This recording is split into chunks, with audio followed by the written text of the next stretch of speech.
The rain came down in sheets, blurring the neon glow of the diner sign across the street. Evelyn Harper sat on a splintered bench at the edge of a deserted bus stop, her thin coat soaked through, clinging to her trembling shoulders. In her hands, she clutched a torn photograph, its edges frayed, the faces faded, but still sharp enough to cut her heart. It was her and George, laughing under a 4th of July sky, sparklers in their hands, the world bright and full of promises. That was 40 years ago, before the years chipped away at their dreams, before the hospital visits, before George's tired eyes closed for the last time. Now, at 72, Evelyn felt the weight of his absence like a stone in her chest. The bus was late, or maybe it wasn't coming at all. She didn't care. She just sat there, the rain mixing with the tears she didn't bother to wipe away, her fingers tracing the rip in the photo where George's smile used to be. The street was quiet, save for the patter of rain and the occasional hum of a passing car, its headlights slicing through the dark. Evelyn's gray hair hung in wet strands, and her hands shook not just from the cold, but from the ache of being alone in a world that felt too big, too empty. A pickup truck slowed as it passed the bus stop, its engine rumbling softly. The driver, a man with broad shoulders and a worn flannel shirt, peered through the rain-streaked windshield. He hesitated, then pulled over, the tires crunching on the wet gravel. Evelyn didn't look up. She was used to being invisible, a shadow in a small Ohio town where people hurried past the elderly like they were ghosts. The man stepped out, his work boots splashing in a puddle, and held a battered umbrella over her. "Ma'am, you're gonna catch your death out here," he said, his voice low but kind, like he was talking to his own mother. Evelyn blinked up at him, her eyes red-rimmed, unsure if he was real or just another blur in the rain. He was maybe 50, with a scruffy beard and hands rough from labor, but his eyes were soft, like he'd seen his own share of hard days. "Name's Tom," he said, crouching slightly to meet her gaze. "Can I give you a lift somewhere?" "Ain't right, you sitting out here like this." Evelyn's lips parted, but no words came. She clutched the photo tighter, her fingers whitening. Tom didn't push. He just stood there, holding the umbrella, letting the rain soak his own shoulders instead.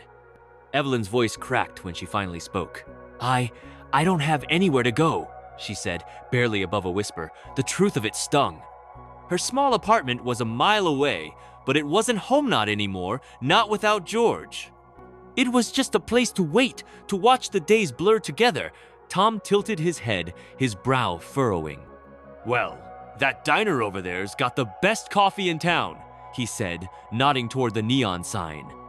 "How about I buy you a cup? Get you warmed up?" Evelyn looked at the diner, its windows glowing like a beacon in the storm. She hadn't been there in years, not since she and George used to share pie on Sunday evenings, his hand warm over hers. The memory made her chest tighten, but something in Tom's voice steady, unhurried made her nod. She stood slowly, her joints protesting, and Tom offered his arm. She took it, her hand trembling against his sleeve, and they crossed the street, the umbrella shielding them both. Inside the diner, the air smelled of fried onions and fresh-baked rolls. The jukebox hummed an old Patsy Cline tune, and a waitress with a tired smile waved them to a booth by the window. Evelyn slid onto the red vinyl seat, still clutching the photo, her coat dripping onto the floor. Tom sat across from her, shaking the rain from his cap. "2 coffees," he told the waitress, then glanced at Evelyn. "You want anything else? They got a mean apple pie here." Evelyn shook her head, her eyes fixed on the photo. Just the coffee," she murmured. Tom didn't push. He leaned back, his hands folded on the table, and for a moment, they sat in silence, the kind that wasn't awkward, but heavy with unspoken stories. The waitress brought their coffees, the mugs steaming, and Evelyn wrapped her hands around hers, letting the warmth seep into her cold fingers.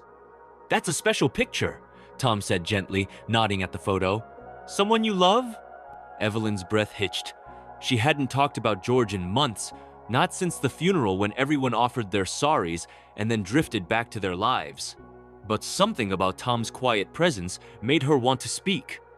"George," she said, her voice barely audible. My husband, 40, 2 years. She smoothed the photo on the table, her thumb brushing over the tear that split George's face in half. He's gone now. Been 6 months. Tom's eyes softened, and he leaned forward slightly. 40, 2 years is something special, he said. My folks had 35 before my dad passed. I used to see them hold hands at this very diner, like they were still kids. Evelyn looked up, surprised by the warmth in his voice. You come here a lot? She asked. Tom nodded, a small smile tugging at his lips. Every Sunday after church. Used to bring my daughter too when she was little. Now she's off at college and it's just me and the coffee. He paused, his smile fading. Gets lonely sometimes, don't it? Evelyn's throat tightened. She nodded, her eyes stinging. For the first time in months, she felt seen, like someone understood the quiet ache that followed her everywhere. They talked as the rain slowed outside, the diner's warmth wrapping around them like a quilt. Tom told her about his job at the auto shop, how he'd fixed cars for 20 years, his hands always stained with grease. Evelyn shared small pieces of her life, how she and George used to dance in their kitchen to old radio tunes, how he'd leave her notes in the sugar jar. Little things like, "You're my best girl!" Her voice trembled as she spoke, but Tom listened, really listened, his eyes never leaving hers. He laughed softly when she told him about George's terrible meatloaf recipe, and she found herself smiling, a small, shaky thing that felt foreign on her lips. The waitress refilled their coffees, and Tom pulled a napkin from the dispenser, folding it absently. You know, he said, his voice thoughtful, my mom used to say a broken heart's just a heart that's loved hard. Don't mean it's done for. Evelyn's fingers paused on the photo. She wanted to believe him, but the tear in the picture felt like a wound she couldn't mend. Mind if I take a look? Tom asked, gesturing to the photo. Evelyn hesitated, then slid it across the table. He studied it, his rough fingers careful not to smudge the faded ink. That's a good memory, he said, his voice soft. You can see the love in it. He reached into his pocket and pulled out a small roll of tape, the kind mechanics use for quick fixes. Always carry this, he said with a sheepish grin. You'd be surprised how often it comes in handy. He tore off a tiny piece and pressed it gently over the tear, smoothing it with his thumb until George's smile was whole again. Evelyn watched, her breath catching. It was such a small thing, that piece of tape, but it felt like he'd stitched something back together inside her. There, Tom said, sliding the photo back. Good as new. Evelyn's eyes filled with tears, and she pressed her lips together, trying to hold them back. Thank you, she whispered, her voice breaking. Tom just nodded, his own eyes a little brighter than before. The conversation drifted to lighter things, Thanksgiving plans, the way the town's Christmas lights always tangled in the wind, how the diner's pie was better than any chain restaurants. Evelyn found herself laughing, really laughing, for the first time in months. Tom's stories were simple, but they were real, filled with the kind of warmth that made her feel less alone. He told her about the time he'd fixed a stranger's car for free on Christmas Eve, how the man had hugged him right there in the snow. Didn't have much to give, Tom said, shrugging, but I figured a working car was better than a fancy gift. Evelyn looked at him, her heart swelling. You're a good man, Tom, she said softly. He ducked his head, his cheeks reddening. Just trying to do right, he said. World's tough enough without us making it harder for each other. As the evening wore on, the diner grew quieter, the jukebox switching to a slow Johnny Cash song. Evelyn's coffee had gone cold, but she didn't care. She felt warm, not just from the diner's heat, but from something deeper, something she hadn't felt since George. It wasn't love, not like that, but it was connection, a thread tying her to another human being who cared enough to stop in the rain. Tom glanced at his watch and sighed. I should get you home, he said. Rain stopped, and I got an early shift tomorrow. Evelyn nodded, but a pang of fear hit her. Home meant silence, meant facing the empty apartment. Tom seemed to sense it. You got a phone? He asked. She nodded, pulling out an old flip phone from her purse. He scribbled his number on a napkin and handed it to her.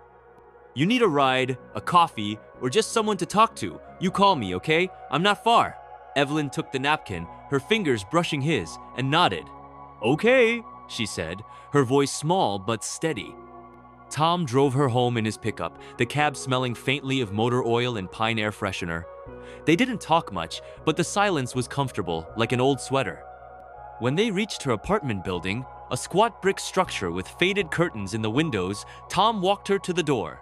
"You take care ascending," she smiled, a real smile this time, and for a moment she felt young again, like the girl in the photograph, her heart lighter than it had been in months. The weeks that followed were different. Evelyn called Tom the next Sunday, her fingers trembling as she dialed.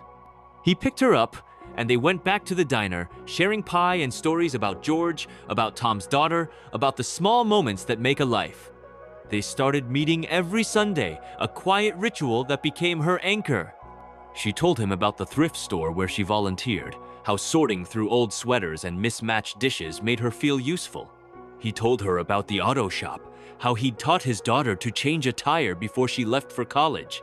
They laughed over shared memories of small-town fairs and potluck suppers, their bond growing like a slow-blooming flower.